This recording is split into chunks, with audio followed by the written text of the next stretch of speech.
ನಮಸ್ಕಾರ. ಎಸ್ ನ್ಯೂಸ್ಗೆ ಸ್ವಾಗತ. ನಾನು ಎಸ್ ದೇವೇಂದ್ರಗೌಡ. ಇಂದಿನ ಮುಖ್ಯಾಂಶಗಳು. ನಾಳೆ ಸಿಂಧನೂರಿನಲ್ಲಿ ಸಾಮೂಹಿಕ ವಿವಾಹ ಕಾರ್ಯಕ್ರಮ. ಡಿಸಿಎಂ ಡಿಕೆಶಿ ಹಾಗೂ ನಟ ಸುದೀಪ್ ಆಗಮನ. ನಗರದಲ್ಲಿ ಎನ್ಜಿಟಿ ಅಡಿ ಒಳಚರಂಡಿ ವ್ಯವಸ್ಥೆ ನಿರ್ಮಾಣ, ಉನ್ನತೀಕರಣಕ್ಕೆ ಶಾಸಕರಿಂದ ಭೂಮಿ ಪೂಜೆ. ಶಿಕ್ಷಕರ ಸಂಘದ ಚುನಾವಣೆ, ಸಿದ್ದಲಿಂಗಪ್ಪ ಮುರುಡಿ ಮತ್ತು ರಾಜೇಂದ್ರ ಕುಮಾರ್ ನಡೆಯುವ ಪೈಪೋಟಿ, ಮುರುಡಿ ಪೆನಾಲ್ಗೆ ಗೆಲುವು. ಹಿಂಗಾರು ಜೋಳ ಖರೀದಿ ಕೇಂದ್ರ ಆರಂಭಿಸಿ ಹಾಗೂ ಮುಂಗಾರು ಜೋಳ ಖರೀದಿಯ ಹಣ ಹಾಕಲು ರೈತ ಸಂಘ ಒತ್ತಾಯ. ಒಡಿಶಾದ ಜೀತು ಮುಂಡಾ ಪ್ರಕರಣ, ಅಧಿಕಾರಿಗಳನ್ನು ವಜಾಗೊಳಿಸಲು ಸಿಪಿಐಎಂಎಲ್ ಲಿಬರೇಷನ್ ಆಗ್ರಹ.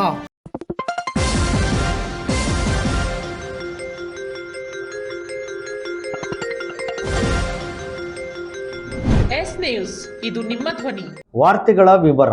ವಿಧಾನ ಪರಿಷತ್ ಸದಸ್ಯರಾದ ಬಸನಗೌಡ ಬಾದರ್ಲಿ ಅವರ ಬಸವನಗೌಡ ಫೌಂಡೇಶನ್ ವತಿಯಿಂದ ನಾಳೆ ನಗರದ ಕ್ರೀಡಾಂಗಣದಲ್ಲಿ ಉಚಿತ ಸಾಮೂಹಿಕ ವಿವಾಹ ಹಾಗೂ ಉಡಿ ತುಂಬುವ ಕಾರ್ಯಕ್ರಮ ಮತ್ತು ಅವರ 1 ವರ್ಷ ಸಾಧನೆಯ ಪುಸ್ತಕ ಬಿಡುಗಡೆ ಕಾರ್ಯಕ್ರಮ ಇದ್ದು, ಕಾರ್ಯಕ್ರಮಕ್ಕೆ ಡಿಸಿಎಂ ಡಿಕೆ ಶಿವಕುಮಾರ್ ಮತ್ತು ಚಲನಚಿತ್ರ ನಟ ಸುದೀಪ್ ಹಾಗೂ ಸಚಿವರ ದಂಡೆ ಆಗಮಿಸಲಿದೆ. ಕಾರ್ಯಕ್ರಮದ ಭವ್ಯ ವೇದಿಕೆ ಈಗಾಗಲೇ ಸಿದ್ಧಗೊಂಡಿದ್ದು, ನಾಳೆ ಕಾರ್ಯಕ್ರಮವನ್ನು ಎಲ್ಲರೂ ಕಾತುರದಿಂದ ಕಾಯುತ್ತಿದ್ದಾರೆ.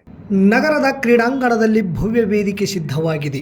ಈ ಕಾರ್ಯಕ್ರಮದಲ್ಲಿ ಭಾಗವಹಿಸುವ ಕಾರ್ಯಕರ್ತರಿಗೆ, ಅಭಿಮಾನಿಗಳಿಗೆ ಊಟದ ವ್ಯವಸ್ಥೆಯೂ ಸಿದ್ಧತೆ ನಡೆದಿದೆ. ಹಾಗೂ 150ಕ್ಕೂ ಹೆಚ್ಚು ಜನ ಸಾಮೂಹಿಕ ವಿವಾಹದಲ್ಲಿ ನೋಂದಾಯಿಸಿಕೊಂಡಿದ್ದು, 5,001 ಮುತ್ತೈದೆಯರಿಗೆ ಉಡಿ ತುಂಬುವ ಕಾರ್ಯಕ್ರಮವೂ ಜರುಗಲಿದ್ದು, ಈ ಎಲ್ಲ ಕಾರ್ಯಕ್ರಮ ಸುಲಲಿತವಾಗಿ ನಡೆಯಲು ಕಾರ್ಯಕರ್ತರು ತಯಾರಿಯಲ್ಲಿ ತೊಡಗಿದ್ದಾರೆ. ಬೆಂಗಳೂರಿನಿಂದ ಹೊಸಪೇಟೆಗೆ ಆಗಮಿಸುವ ಡಿಸಿಎಂ ಡಿಕೆಶಿಯವರು ಟಿಬಿ ಡ್ಯಾಂಗೆ ಅಳವಡಿಸಿರುವ 33 ಕ್ರಸ್ಟ್ ಹೊಸ ಗೇಟ್ಗಳನ್ನು ವೀಕ್ಷಣೆ ಮಾಡಿ ಅಲ್ಲಿಂದ ಸಿಂಧನೂರಿಗೆ ಆಗಮಿಸಿ ಕಾರ್ಯಕ್ರಮದಲ್ಲಿ ಭಾಗವಹಿಸಲಿದ್ದಾರೆ. ಈ ಕಾರ್ಯಕ್ರಮದ ಯಶಸ್ವಿಗೆ ತಾಲೂಕಿನ ಪ್ರಮುಖ ಮುಖಂಡರು ಕೈ ಜೋಡಿಸಿದ್ದು, ಪೂಜ್ಯ ಸ್ವಾಮಿಗಳು ಕೂಡ ಸಿದ್ಧತೆ ಕಾರ್ಯಗಳನ್ನು ವೀಕ್ಷಣೆ ಮಾಡಿ ಯಶಸ್ವಿಗೆ ಶುಭ ಆಶೀರ್ವಾದ ಮಾಡಿದ್ದಾರೆ. ನಾಳೆಯ ಕಾರ್ಯಕ್ರಮ ಹೇಗೆ ನಡೆಯುತ್ತೆ, ಯಾರ್ಯಾರು ಬರುತ್ತಾರೆ, ಏನು ಹೇಳುತ್ತಾರೆಂಬ ಕುತೂಹಲ ಸಾರ್ವಜನಿಕರಲ್ಲಿದೆ. ಕಟ್ಟ ಕಾಂಗ್ರೆಸ್ ಕಾರ್ಯಕರ್ತರ ಪರಿಸ್ಥಿತಿ ಹೇಳತೀರದು. ಕಾರ್ಯಕ್ರಮಕ್ಕೆ ಹೋಗಬೇಕಾ, ಹೋಗಬಾರದಾ, ಹೋದರೂ ಏನಾದೀತು, ಹೋಗ್ಲಿಕ್ಕರ ಏನಾದೀತು ಎನ್ನುವ ಲೆಕ್ಕಾಚಾರ ಮಾಡುತ್ತಾ ಗೊಂದಲದಲ್ಲಿದ್ದಾರೆ. ಇವತ್ತು ಆ ಕಾರ್ಯಕ್ರಮದಲ್ಲಿ ತಮ್ಮ ಆಶೀರ್ವಾದ ಏನು 151 ಜೋಡಿಗೆ ತಮ್ಮ ಆಶೀರ್ವಾದ ಭಾಳ ಅವಶ್ಯಕತೆ ಇದೆ. ಇವತ್ತು ಎಲ್ಲರೂ ತಮ್ಮ ಆಶೀರ್ವಾದ ಬಂದು ಸರ್ವ ಧರ್ಮದವರು ಎಲ್ಲರೂ ಇವತ್ತು ಶ್ರೀಗಳ ಸಮ್ಮುಖದಲ್ಲಿ ಸಾಮೂಹಿಕ ವಿವಾಹ ನಡೆಯುತ್ತೆ. ಇದೇ ರೀತಿಯಲ್ಲಿ ಉಡಿ ತುಂಬುವ ಕಾರ್ಯಕ್ರಮ 5,001 ಜನ ನಮ್ಮ ತಾಯಂದ್ರಿಗೆ ಉಡಿ ತುಂಬುವಂಥ ಕಾರ್ಯಕ್ರಮ ಹಮ್ಮಿಕೊಂಡಿದ್ವಿ. ಅದರಲ್ಲಿ ವಿಶೇಷವಾಗಿ ಇವತ್ತು ಏನು ನಮ್ಮ ತಾಯಂದರು ದೇಶದ ಹಾಗೂ ಸಿಂಧನೂರಿನ ನಾರಿ ಶಕ್ತಿಯಾಗಿದೆ, ಅವರು ನಮ್ಮ ತಾಯಂದರು ಸುಖ ಶಾಂತಿ ನೆಮ್ಮದಿಯಿಂದ ಬಾಳಬೇಕು. ಎಲ್ಲ ಮನೆತನಗಳು ನಡಿಬೇಕಪ್ಪ ಅಂದರೆ ನಮ್ಮ ತಾಯಂದರು ಸುರಕ್ಷಿತವಾಗಿ ಶಾಂತಿ ರೀತಿಯಿಂದ ಇದ್ದಾಗ ಮಾತ್ರ ಎಲ್ಲ ಮನೆತನಗಳು ನಡೀಲಿಕ್ಕೆ ಸಾಧ್ಯ ಆಗುತ್ತೆ.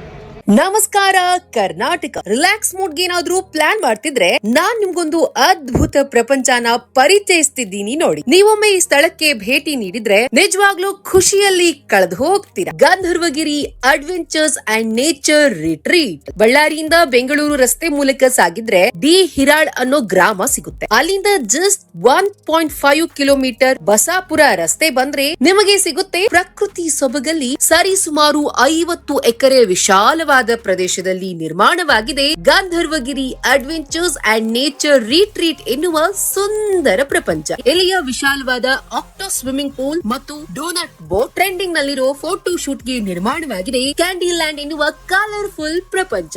ಪ್ರಕೃತಿ ಮಡಿಲಲ್ಲಿನ ಅಡ್ವೆಂಚರ್ಸ್, ಅತಿ ಉದ್ದದ ಜಿಪ್ ಲೈನ್ ಮೂಲಕ ಸಾಗುವ 60 ಸೆಕೆಂಡ್ಗಳ ರೋಚಕ ಅಡ್ವೆಂಚರ್ ಅನುಭವ ವಿಶೇಷ ಥ್ರಿಲ್ಲಿಂಗ್ ನೀಡುತ್ತೆ. ಜೊತೆಗೆ ಚಿಕ್ಕ ಮಕ್ಕಳು ತುಂಬಾನೇ ಇಷ್ಟಪಡೋ dashing car, dragon ride, bull rodeo, mono train, jumping frog, plane MGR, ಫಾಂಡಾ train, Columbus, flying carousel, archery, air rifle shooting, frisbee, super jet ride, Kalpavriksha centre. ಇದೇನಂತೀರಾ? ಮಾವಿನ ಮರದ ಅಂಗಳದಲ್ಲಿ ಭೋಜನ ಸವಿಯೋ ಮಜಾನೇ ಬೇರೆ ಕಣ್ರಿ. ಅದರಲ್ಲೂ ಇಲ್ಲಿ ಪ್ಯೂರ್ ಆರ್ಗ್ಯಾನಿಕ್ ಹೈಜಿನಿಕ್ ಫುಡ್ ಗೆ ಒತ್ತು ಕೊಟ್ಟು ನಿರ್ಮಿಸಲಾಗಿದೆ. Kids swimming pool, DJ with rain dance, youngsters ಅಂತೂ ಫುಲ್ ಎಂಜಾಯ್ ಮಾಡ್ತಾರೆ. ಇನ್ನು ಗಂಧರ್ವಗಿರಿಯ ಅತ್ಯಾಕರ್ಷಕ ತಾಣವಾದ ವಿಶಾಲವಾದ ಅಡಲ್ಟಸ್ ಆಕ್ಟೋ ಸ್ವಿಮ್ಮಿಂಗ್ ಪೂಲ್ ನಲ್ಲಿ ಸಖತ್ ಎಂಜಾಯ್ ಮಾಡಬಹುದು.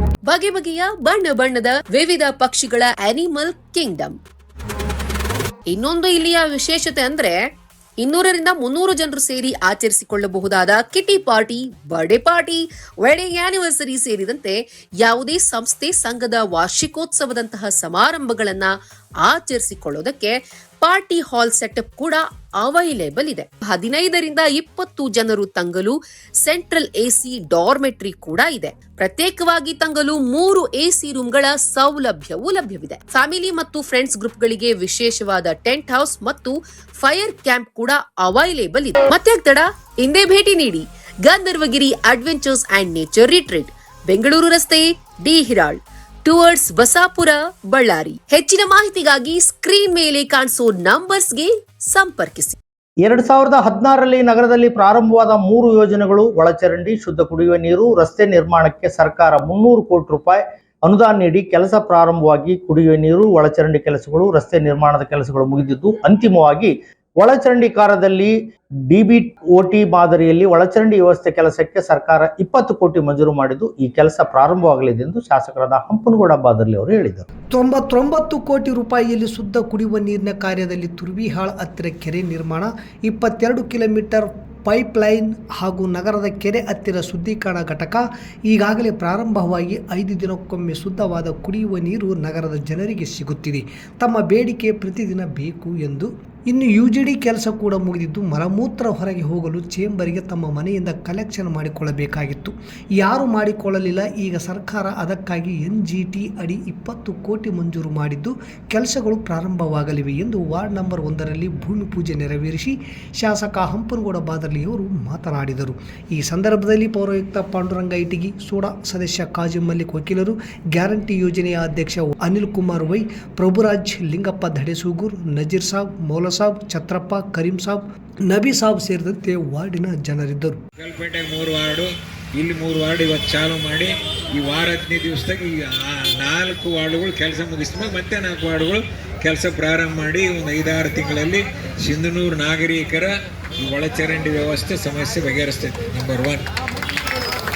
ಎರಡನೇದು ಕುಡಿಯ ನೀರಿನ ಪ್ರತಿನಿತ್ಯ ನೀರು ಬೇಕು. ಪ್ರತಿನಿತ್ಯ ನೀರು ಬೇಕಂದ್ರೆ ನಾವು 219 ಎಕರೆ ಭೂಮಿ ಖರೀದಿ ಮಾಡಿದ್ವಿ ಅವಾಗ 10 ವರ್ಷದಿಂದ. ಅಲ್ಲಿ ಬರೀ 140 ಎಕರೆ ಕೆರೆ ಮಾಡಿದ್ವಿ ಹೋದ ಅವಧಿಯಲ್ಲಿ.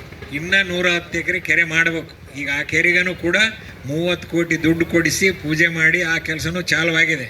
ಇನ್ನೊಂದು 7-8 ತಿಂಗಳ ಆ ಕೆಲಸನೂ ಮುಗಿದೈತಿ. ಆ ಕೆಲಸ ಮುಗಿದ್ರೆ ಪ್ರತಿನಿತ್ಯ ನೀರು, ಪ್ರತಿನಿತ್ಯ ಒಳಚರಂಡಿ ವ್ಯವಸ್ಥೆ ಹೊರಗೆ ಹೋಗೋದು. ಇನ್ನೂ ಒಂದು ಭಾಳ ಅಂದರೆ ಒಂದು 8-10 ತಿಂಗಳೊಳಗೆ ನಿಮ್ಮ ಏನು ಕುಡಿಯ ನೀರಿನ ಸಮಸ್ಯೆ, ಒಳಚರಂಡಿ ವ್ಯವಸ್ಥೆ, ರಸ್ತೆಗಳಂತೂ ಎಲ್ಲ ಕಡೆಗೆ ಆಗ್ಯಾವ. ರಸ್ತೆ ಚರಂಡಿ ಹೆಚ್ಚು ಕಡಿಮೆ ಎಲ್ಲ ವಾರ್ಡ್ಗಳಲ್ಲಿ ಆಗ್ಯಾವ. ಇನ್ನೂ ಸ್ವಲ್ಪ ದುರಸ್ತಿ ಮಾಡಿಸೋದಿದ್ರೆ ದುರಸ್ತಿ ಮಾಡಿಸ್ತಕ್ಕಂಥ ಕೆಲಸ ಮಾಡ್ತೀವಿ. ಈಗ ಏನಂದರೆ ಚರಂಡಿ ಕ್ಲೀನ್ ಮಾಡೋದು, ಲೈಟ್ ಹಾಕೋದು ನಗರಸಭೆಯವ್ರು ಮಾಡಬೇಕು. ಅದನ್ನು ಸ್ವಚ್ಛವಾಗಿ ಮಾಡೋದ್ರ ಸಲುವಾಗಿ ಏನು ಬೇಕು ಇನ್ನೊಂದು ಸಲ ಈ ಒಂದು ವಾರ 15 ದಿವಸ ಆದಮೇಲೆ ಅದಕ್ಕೆ ಏನೇನು ಹಣ ಬೇಕು, ಎಷ್ಟೆಷ್ಟು ಬೇಕು ನಿಗದಿಪಡಿಸಿ ಆ ಕೆಲಸವನ್ನು ಕೂಡ ಮಾಡಿಸ್ತಕ್ಕಂಥ ಪ್ರಯತ್ನ ಮಾಡ್ತೀವಿ. ಪ್ರಾಥಮಿಕ ಶಾಲಾ ಶಿಕ್ಷಕರ ಸಂಘದ 11 ಸ್ಥಾನಗಳು ನಡೆದ ಚುನಾವಣೆಯಲ್ಲಿ ಸಿದ್ದಲಿಂಗಪ್ಪ ಮುರುಡಿ ಮತ್ತು ರಾಜೇಂದ್ರ ಕುಮಾರ್ ಪೆನಾಲ್ ನಡುವೆ ಪೈಪೋಟಿ ನಡೆದು ಅಂತಿಮವಾಗಿ ಸಿದ್ದಲಿಂಗಪ್ಪ ಮುರುಡಿ ಅವರ ಪೆನಾಲಿಗೆ 10 ಜನ ನಿರ್ದೇಶಕರು ಗೆಲುವು ಸಾಧಿಸಿದ್ದಾರೆ. ಆದರೆ ಸಿದ್ದಲಿಂಗಪ್ಪ ಮುರುಡಿ ಸೋತು ರಾಜೇಂದ್ರ ಕುಮಾರ್ ಗೆಲುವು ಸಾಧಿಸಿರುವುದು ಮುರುಡಿ ಪೆನಾಲ್ಗೆ ನಿರಾಶೆ ಆಗಿದೆ. ಸಿಂಧನೂರು ತಾಲೂಕು ಪ್ರಾಥಮಿಕ ಶಾಲಾ ಶಿಕ್ಷಕರ 2026-2031 ಸಾಲಿನ 11 ನಿರ್ದೇಶಕರ ಸ್ಥಾನಕ್ಕೆ 8 ಪುರುಷ 3 ಜನ ಮಹಿಳೆಯರು ಚುನಾವಣೆ ನಡೆಯಿತು. ಒಟ್ಟು 528 ಮತದಾರರಲ್ಲಿ 397 ಮತ ಚಲಾವಣೆಯಾಗಿದ್ದು ಸಿದ್ದಲಿಂಗಪ್ಪ ಮುರುಡಿ ಅವರ ಪೆನಾಲ್ನ 10 ಜನ ಗೆಲುವು ಸಾಧಿಸಿದ್ದಾರೆ.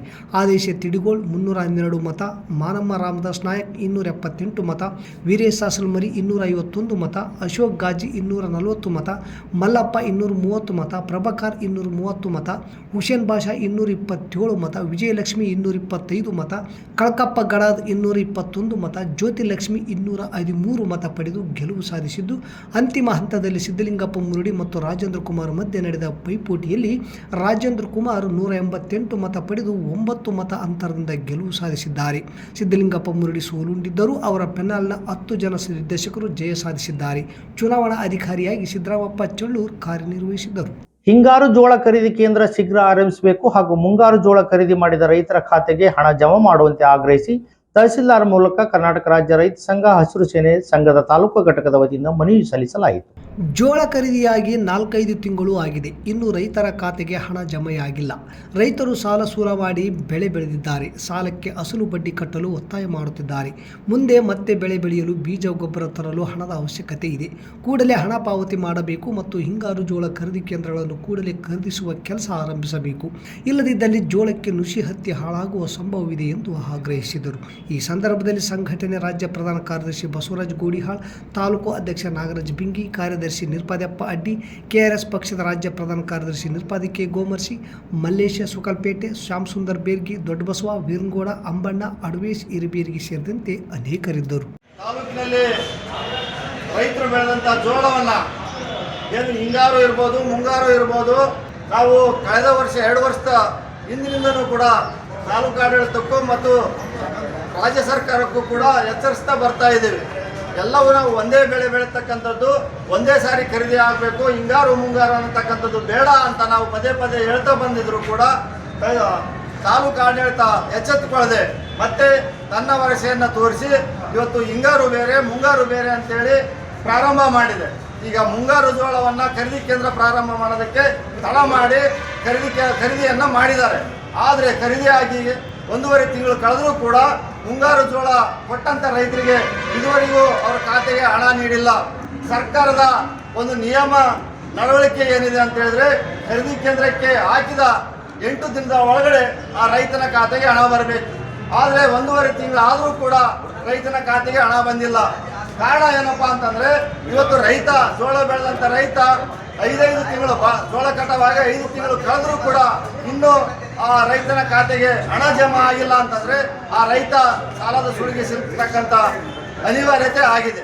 ಒಡಿಶಾದ ಬುಡಕಟ್ಟು ಸಮುದಾಯದ ಜೀತು ಮುಂಡಾ ಅವರ ಮೇಲೆ ಸರ್ಕಾರಿ ಬ್ಯಾಂಕ್ ಅಧಿಕಾರಿಗಳ ಅಮಾನವೀಯ ವರ್ತನೆ ಖಂಡಿಸಿ ಈ ಪ್ರಕರಣವನ್ನು ನ್ಯಾಯಾಂಗ ತನಿಖೆಗೊಳಪಡಿಸಿ ತಪ್ಪಿಸಿದ ಬ್ಯಾಂಕ್ ಅಧಿಕಾರಿಗಳನ್ನು ಹುದ್ದೆಯಿಂದ ವಜಾಗೊಳಿಸುವಂತೆ ಆಗ್ರಹಿಸಿ ತಹಸೀಲ್ದಾರ್ ಅವರ ಮೂಲಕ ಶನಿವಾರ ಸಿಪಿಐಎಂಎಲ್ ಲಿಬರೇಷನ್ ಪಕ್ಷದ ವತಿಯಿಂದ ರಾಷ್ಟ್ರಪತಿಗಳಿಗೆ ಮನವಿ ಪತ್ರ ಸಲ್ಲಿಸಲಾಯಿತು. ಮೃತಪಡುವುದಕ್ಕೂ ಮುನ್ನ ಸಹೋದರಿ ಕರಳಾ ಮುಂಡಾ ಅವರು ಒಡಿಶಾ ಗ್ರಾಮೀಣ ಬ್ಯಾಂಕ್ನಲ್ಲಿ ಠೇವಣಿ ಇಟ್ಟಿದ್ದ 20,000 ರೂಪಾಯಿಯನ್ನು ವಾಪಸ್ ನೀಡುವಂತೆ ಜೀತು ಮುಂಡಾ ಅವರು 16 ಬಾರಿ ಬ್ಯಾಂಕಿಗೆ ಅಲೆದಾಡಿದರೂ ಬ್ಯಾಂಕ್ ಅಧಿಕಾರಿಗಳು ದಾಖಲೆ ನೀಡುವಂತೆ ಸತಾಯಿಸಿದ್ದಾರೆ. ರೋಷಿ ಹೋದ ಜೀತು ಮುಂಡಾ ಅವರು ಸಮಾಧಿ ಹಗೆದು ಕೊಳೆತ ಸ್ಥಿತಿಯಲ್ಲಿದ್ದ ಸೋದರಿಯ ಶವವನ್ನು ಚೀಲದಲ್ಲಿ ಕಟ್ಟಿಕೊಂಡು ಬ್ಯಾಂಕಿಗೆ ಬಂದಿದ್ದಾರೆ. ಈ ಘಟನೆಗೆ ಬ್ಯಾಂಕ್ ಅಧಿಕಾರಿಗಳ ಅಮಾನವೀಯ ವರ್ತನೆ ಕಾರಣವಾಗಿದೆ ಎಂದು ಪ್ರತಿಭಟನಾಕಾರರು ಆಕ್ರೋಶ ವ್ಯಕ್ತಪಡಿಸಿದರು. ಸಿಪಿಐಎಂಎಲ್ ಲಿಬರೇಷನ್ ತಾಲೂಕಾ ಕಾರ್ಯದರ್ಶಿ ಬಸವರಾಜ ಬೆಳಗುರ್ಕಿ ಮಾತನಾಡಿ, ಬ್ಯಾಂಕುಗಳಲ್ಲಿ ಬಡವರು, ಆದಿವಾಸಿಗಳು, ಶೋಷಿತ ಸಮುದಾಯಕ್ಕೆ ಸಾಲ ನೀಡುವುದರಲ್ಲಿ ಠೇವಣಿ ಇಟ್ಟ ಹಣವನ್ನು ವಾಪಸ್ ನೀಡಲು ಸತಾಯಿಸಲಾಗುತ್ತಿದೆ. ಆದರೆ ಸಾವಿರಾರು ಕೋಟಿ ರೂಪಾಯಿ ಹಣವನ್ನು ಉದ್ಯಮಿಗಳು, ಬಂಡವಾಳಿಗರು ಹಾಗೂ ಸಾಲ ಮುಳುಗಿಸುವವರಿಗೆ ನೀಡುವ ಮೂಲಕ ಆರ್ಥಿಕ ತಾರತಮ್ಯ ಮಾಡುತ್ತಿವೆ. ಕಳೆದ 10 ಆರ್ಥಿಕ ವರ್ಷಗಳಲ್ಲಿ ಬ್ಯಾಂಕುಗಳು ರೈಟ್ ಆಫ್ ಮಾಡಿರುವ ವಸೂಲಾಗದ ಸಾಲದ NPA ಒಟ್ಟು ಮೊತ್ತವು 16.35 ಲಕ್ಷ ಕೋಟಿ ಎಂದು ಕೇಂದ್ರ ಹಣಕಾಸು ಸಚಿವೆ ನಿರ್ಮಲಾ ಸೀತಾರಾಮನ್ ಅವರೇ ಕಳೆದ ಮಾರ್ಚ್ 2025ರಲ್ಲಿ ಸುದ್ದಿ ಮಾಧ್ಯಮಗಳಿಗೆ ತಿಳಿಸಿದ್ದರು. ದೇಶದಲ್ಲಿ ದಲಿತ, ದಮನಿತ, ಇನ್ನಿತರೆ ಹಿಂದುಳಿದ ಸಮುದಾಯಗಳಿಗೆ ಸಾಲ ಸೌಲಭ್ಯ ಒದಗಿಸುವಲ್ಲಿ 16 ನಿರ್ಬಂಧಗಳನ್ನು ವಿಧಿಸುವ ಮೂಲಕ ದೇಶದಲ್ಲಿ ಆರ್ಥಿಕ ತಾರತಮ್ಯ ಮಾಡಲಾಗುತ್ತಿದೆ. ಆ ಮೂಲಕ ಸ್ವಾತಂತ್ರ್ಯ ಇಂದಿಗೂ ಆರ್ಥಿಕವಾಗಿ ಶೋಷಿಸುತ್ತಾ ಬರಲಾಗುತ್ತಿದೆ. ಇದಕ್ಕೆ ಜೀತು ಮುಂಡಾ ಪ್ರಕರಣವೇ ಜ್ವಲಂತ ಸಾಕ್ಷಿ ಎಂದರು. ಒಡಿಶಾದ ಕಿಯೋಂಜಾರ್ ಜಿಲ್ಲೆಯ ಪಠಣಾ ತಾಲೂಕಿನ ದೈನಾಳಿ ಬುಡಕಟ್ಟು ಗ್ರಾಮದ ಅನಕ್ಷರಸ್ಥ ಜೀತು ಮುಂಡಾ ಅವರ ಪ್ರಕರಣವನ್ನು ಹೈಕೋರ್ಟ್ ಮುಖ್ಯ ನ್ಯಾಯಾಧೀಶರ ಮೇಲ್ವಿಚಾರಣೆಯಲ್ಲಿ ನ್ಯಾಯಾಂಗ ತನಿಖೆಗೆ ಒಳಪಡಿಸಿ ತಪ್ಪಿತಸ್ಥ ಬ್ಯಾಂಕ್ ಅಧಿಕಾರಿಗಳನ್ನು ವಜಾಗೊಳಿಸಬೇಕು, ನೈತಿಕ ಹೊಣೆ ಹೊತ್ತು ಒಡಿಶಾ ಮುಖ್ಯಮಂತ್ರಿ ಮೋಹನ್ ಚರಣ್ ಬಾಜಿ ಕೂಡಲೇ ರಾಜೀನಾಮೆ ನೀಡಬೇಕೆಂಬ ಮನವಿ ಪತ್ರವನ್ನು ಸಲ್ಲಿಸಲಾಯಿತು. ಈ ಸಂದರ್ಭದಲ್ಲಿ ಪಕ್ಷದ ಮುಖಂಡರಾದ ರಾಘವೇಂದ್ರ ಉಪ್ಪಳ, ಭಗತ್ ಸಿಂಗ್ ಆಟೋ ಚಾಲಕರ ಸಂಘದ ಅಧ್ಯಕ್ಷ ಬಸವರಾಜ್ ಕೊಂಡೆ, ತುಳಸಪ್ಪ ಧಡೆಸೂಗೂರ್, ಹನುಮಂತ ಟೈಲರ್, ರಾಮಣ್ಣ, ಮಂಜುನಾಥ್ ಸೇರಿದಂತೆ ಇನ್ನಿತರರು ಇದ್ದರು. ಚುನಾವಣೆ ಪೂರ್ವದಲ್ಲಿ ರಾಜ್ಯ ಕಾಂಗ್ರೆಸ್ ಅಧ್ಯಕ್ಷರಾದ ಡಿಕೆ ಶಿವಕುಮಾರ್ ಜಿಲ್ಲೆಗೆ ಬಂದಾಗ ನಾವು ರೈತರ ಪರ ನಿಲ್ಲುತ್ತೇವೆ, ಅವರ ಕಷ್ಟಗಳಿಗೆ ಸ್ಪಂದಿಸುತ್ತೇವೆ, ಕರಾಳ 3 ಕಾಯ್ದೆಗಳನ್ನು ವಾಪಸ್ ಪಡೆಯುತ್ತೇವೆ ಹಾಗೂ ರೈತರ ಸಾಲ ಸಂಪೂರ್ಣ ಮನ್ನಾ ಮಾಡುತ್ತೇವೆ ಎಂದು ಹೇಳಿದ್ದರು. ಸರ್ಕಾರ ರಚನೆಯಾಗಿ 3 ವರ್ಷ ಆದರೂ ನೀವು ಆಡಿದ ಮಾತಿಗೆ ನಡೆದುಕೊಳ್ಳಲಿಲ್ಲ ಏಕೆ ಎಂದು ರಾಜ್ಯ ಪ್ರಧಾನ ಕಾರ್ಯದರ್ಶಿ ಅಮೀನ್ ಪಾಷಾ ದಿದ್ಗಿ ಮುಖ್ಯಮಂತ್ರಿ ಡಿಕೆಶಿ ಅವರಿಗೆ ಪ್ರಶ್ನೆ ಮಾಡಿದ್ದಾರೆ. ನಗರದ ಪತ್ರಿಕಾ ಭವನದಲ್ಲಿ ಕರ್ನಾಟಕ ರಾಜ್ಯ ರೈತ ಸಂಘ ಹಾಗೂ ಹಸಿರು ಸೇನೆ ವತಿಯಿಂದ ಸುದ್ದಿಗೋಷ್ಠಿ ನಡೆಸಿ ಮಾತನಾಡಿದ ಅವರು, ಎಪಿಎಂಸಿ ಕಾಯ್ದೆ, ಜಾನುವಾರುಗಳ ಕಾಯ್ದೆ ಮತ್ತು ಭೂ ಕಾಯ್ದೆಗಳನ್ನು ರದ್ದು ಮಾಡಲಿಲ್ಲ ಏಕೆ? ಕೇಂದ್ರ ಸರ್ಕಾರ ಮಾಡಿದರೂ ರಾಜ್ಯ ಸರ್ಕಾರ ಮಾಡಲಿಲ್ಲ. ಮೇ 3ಕ್ಕೆ ಭಾನುವಾರ ಆಗಮಿಸುವ ಉಪಮುಖ್ಯಮಂತ್ರಿಗಳೇ ಸಂಕ್ಷಿಪ್ತವಾಗಿ ನಮಗೆ ಉತ್ತರ ಕೊಡಿ. MSP ದರದಲ್ಲಿ ಜೋಳ ಮಾರಾಟ ಮಾಡಿ 1.5 ತಿಂಗಳು ಗಳಿಸಿದರೂ 1.5 ತಿಂಗಳು ಗತಿಸಿದರೂ ಕೂಡ ಇದುವರೆಗೂ ರೈತರ ಖಾತೆಗೆ ಹಣ ಜಮಾ ಆಗಿಲ್ಲ. ಯಾಕೆ? ರೈತರಿಗೇನು ಬದುಕಿಲ್ವಾ? ಅವರ ಮಕ್ಕಳ ಶಾಲೆ ಇಲ್ವಾ? ದಯವಿಟ್ಟು ರೈತರ ಕಷ್ಟಗಳನ್ನು ಅರ್ಥ ಮಾಡಿಕೊಂಡು ತಕ್ಷಣವೇ ರೈತರ ಖಾತೆಗೆ ಮುಂದಿನ ಶನಿವಾರದೊಳಗೆ ಹಣ ಜಮಾ ಮಾಡಿ, ಇಲ್ಲದಿದ್ದರೆ ಸೋಮವಾರದಂದು ರೈತರಿಂದ ಬೃಹತ್ ಚಳುವಳಿ ಹಮ್ಮಿಕೊಳ್ಳಬೇಕಾಗುತ್ತದೆ ಎಂದು ಎಚ್ಚರಿಸಿದರು. ಜಿಲ್ಲಾ ಕಮಿಷನರ್ ಅವರಿಗೆ ಫೋನ್ ಮಾಡಿದರೆ 1000 ಕೋಟಿ ಇದೆ ಎಂದು ಹೇಳುತ್ತಾರೆ. ಆದರೂ ಇದುವರೆಗೂ ಹಾಕಿಲ್ಲ. ಚಳುವಳಿಗೆ ಸಂಬಂಧಿಸಿದಂತೆ ಎಲ್ಲ ಇಲಾಖೆಯ ಅಧಿಕಾರಿಗಳಿಗೆ ಸುದ್ದಿಗೋಷ್ಠಿಯೇ ನೋಟಿಸ್ ಆಗಿದೆ. ಮತ್ತಾರಿಗೂ ನಾವು ಚಳುವಳಿ ಮಾಡುವುದನ್ನು ಹೇಳುವುದಿಲ್ಲ. ಹಾಗೆ ಈ ಬಾರಿ ಖರೀದಿ ಕೇಂದ್ರದಲ್ಲಿ ಬಹಳಷ್ಟು ಬದಲಾವಣೆ ಮಾಡಿದ ಜಿಲ್ಲಾಡಳಿತಕ್ಕೆ ಸ್ವಾಗತ. ಆದರೆ 5500 ಜನರ FID ಲಾಕ್ ಆಗಿದೆ. ಅದರಲ್ಲಿ 1200 ರೈತರು ಜೋಳ ಬೆಳೆದಿದ್ದ ಅವರ FID ಲಾಕ್ ಆಗಿದೆ. ದಯವಿಟ್ಟು ಜೋಳ ಬೆಳೆದ ರೈತರಿಗೆ ತೊಂದರೆಯಾಗದಂತೆ ನೋಡಿಕೊಳ್ಳಿ. ಅಂದುಕೊಂಡಷ್ಟು ಬೇಗ ತುಂಗಭದ್ರಾ ಜಲಾಶಯದ ಕ್ರಸ್ಟ್ ಗೇಟ್ಗಳನ್ನು ಅಳವಡಿಸಿದ್ದಕ್ಕೆ ಸರ್ಕಾರಕ್ಕೆ ಅಭಿನಂದನೆಗಳು. ಆದರೆ ಎಡದಂಡೆಯ ನಾಲೆಗಳ ಉಪಕಾಲುವೆಗಳ ದುರಸ್ತಿ ಯಾವಾಗ? ಜಾಲಿ ಬೇಲಿ ಬೆಳೆದಿದೆ, ಕಸ ಕಡ್ಡಿ ಕುಳಿತಿದೆ, ಹಾಫ್ ಬೆಳೆದಿದೆ, ಸೀಡ್ ಆಗಿದೆ. ಉಪಕಾಲುವೆಗಳನ್ನು ಸ್ವಚ್ಛಗೊಳಿಸಿ ರೈತರ ಹೊಲಗಳಿಗೆ ಸರಾಗವಾಗಿ ನೀರು ಒದಗಿಸಿ ಎಂದರು. ಈ ಸಂದರ್ಭದಲ್ಲಿ ಜಿಲ್ಲಾಧ್ಯಕ್ಷರಾದ ಬಸವರಾಜ್ ಹಂಚಿನಾಳ್, ವೀರೇಶ್ ಜಾಲಿಯಾಳ್, ಅಣ್ಣಪ್ಪ ಜಾಲಿಯಾಳ್, ಬಸವಣ್ಣ ಪುಲ್ದಿನಿ, ಯೂಸುಫ್ ಸಾಬ್ ಸೇರಿದಂತೆ ಅನೇಕರಿದ್ದರು. ರೈತರು ಜೋಳ MSP ದರದಲ್ಲಿ ಜೋಳ ಮಾರಾಟ ಮಾಡಿ 1 ತಿಂಗಳ ಆಗ್ತಾ ಬಂತು. 1 ತಿಂಗಳ ಮೀರಿತು, 1 ತಿಂಗಳ ಆಯಿತು, 1 ತಿಂಗಳ ಮೀರಿತು, 1.5 ತಿಂಗಳ ಹತ್ರ ಆಯಿತು. ಇದುವರೆಗೂ ಆ ರೈತರ ಖಾತೆಗೆ ರೊಕ್ಕ ಜಮೆ ಮಾಡಿಲ್ಲಲ್ಲ. ಯಾಕೆ? ರೈತರಿಗೆ ಏನಾದರೂ ಬದುಕಿಲ್ವಾ? ರೈತರ ಮನೆಗ ಯಾವ ಮಕ್ಕಳು ಶಿಕ್ಷಣ ಕಲಿತಾ ಇಲ್ವಾ? ದಯಮಾಡಿ ನಮ್ಮ ಕಷ್ಟವನ್ನು ಅರ್ಥ ಮಾಡ್ಕೊಳ್ಳಿ. ತಕ್ಷಣ ರೈತರ ಖಾತೆಗೆ ಜೋಳ ಮಾರಾಟ ಮಾಡಿದ ರೈತರ ಖಾತೆಗೆ ರೊಕ್ಕ ಜಮೆ ಮಾಡಿ. ಇರಲಿಲ್ಲ ಅಂತಂದ್ರೆ ನಾವು ಬೀದಿಗೆ ಬರಬೇಕಾಗುತ್ತೆ. ಚಳವಳಿ ಅನಿವಾರ್ಯ ಆಗುತ್ತೆ. ಎಚ್ ಮರಿಯಪ್ಪ ಚಾರಿಟಬಲ್ ಟ್ರಸ್ಟ್ ವತಿಯಿಂದ ಉಚಿತ ಬೇಸಿಗೆ ಶಿಬಿರದಲ್ಲಿ SSLC ವಿದ್ಯಾರ್ಥಿಗಳೊಂದಿಗೆ ಪಾಲ್ಗೊಂಡು ಕೃಷ್ಣ ವಕೀಲರು ವಿದ್ಯಾರ್ಥಿಗಳೊಂದಿಗೆ ವ್ಯಕ್ತಿತ್ವ ವಿಕಾಸದ ಬಗ್ಗೆ ಉಪನ್ಯಾಸ ಮಾಡಿದರು. ಈ ಸಂದರ್ಭದಲ್ಲಿ ಚಾರಿಟಬಲ್ ಟ್ರಸ್ಟ್ ಅಧ್ಯಕ್ಷರಾದ ಎಚ್ ಮರಿಯಪ್ಪ ವಕೀಲರು ಉಪಸ್ಥಿತಿ ಇದ್ದರು. ಇಲ್ಲಿಗೆ ವಾರ್ತಾ ಪ್ರಸಾರ ಮುಕ್ತಾಯವಾಯಿತು. ನಿರಂತರ ಸುದ್ದಿಗಾಗಿ ವೀಕ್ಷಿಸಿ S ನ್ಯೂಸ್. ಇದು ನಿಮ್ಮ ಧ್ವನಿ. ನಮಸ್ಕಾರ. ಪ್ರಿಯ ಪಾಲಕರೇ, ನಿಮ್ಮ ಮಕ್ಕಳ ಉಜ್ವಲ ಭವಿಷ್ಯಕ್ಕಾಗಿ ಕೇಂದ್ರ ಮತ್ತು ರಾಜ್ಯ ಸರ್ಕಾರದಿಂದ ಮಾನ್ಯತೆ ಪಡೆದಿರುವ ಸನ್ರೈಸ್ ಗ್ರೂಪ್ ಆಫ್ ಇನ್ಸ್ಟಿಟ್ಯೂಷನ್ ಹಾಗೂ D Pharmacy, nursing, paramedical college Sindhanur ಸಂಸ್ಥೆಗೆ ಇಂದೇ ಭೇಟಿ ನೀಡಿ ಆರೋಗ್ಯ ಕ್ಷೇತ್ರದಲ್ಲಿ ನಿಮ್ಮ ಭವಿಷ್ಯವನ್ನು ನಿರ್ಮಿಸಿಕೊಳ್ಳಿ. ಕಾಲೇಜಿನಲ್ಲಿರುವ ಕೋರ್ಸ್ಗಳು: ಡಿ ಫಾರ್ಮಸಿ ಅವಧಿ 2 ವರ್ಷ, ವಿದ್ಯಾರ್ಹತೆ PUC ಸೈನ್ಸ್ ಪಾಸ್ ಅಥವಾ NIOS ಪಾಸ್. ನರ್ಸಿಂಗ್ GNM ಅವಧಿ 3 ವರ್ಷ, ವಿದ್ಯಾರ್ಹತೆ PUC ಕಲಾ ವಿಜ್ಞಾನ ಮತ್ತು ವಾಣಿಜ್ಯ.